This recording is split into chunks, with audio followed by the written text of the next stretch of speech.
Attention to all SSS members at pensioners para sa mga nagtatanong, ano ang gagawin kung mali ang spelling ng pangalan sa SSS? Sa video na ito, pakitapos hanggang sa dulo para malaman ang buong impormasyon.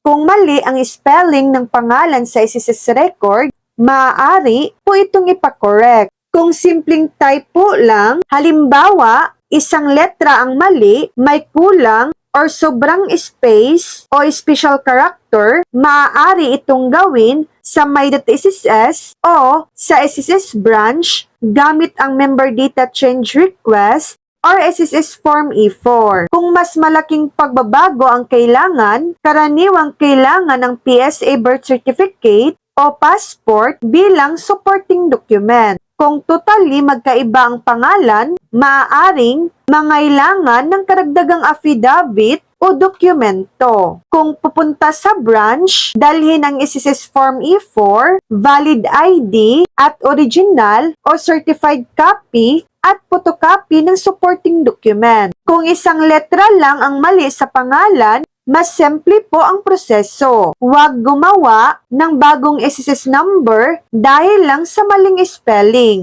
So yan lang po ang latest update.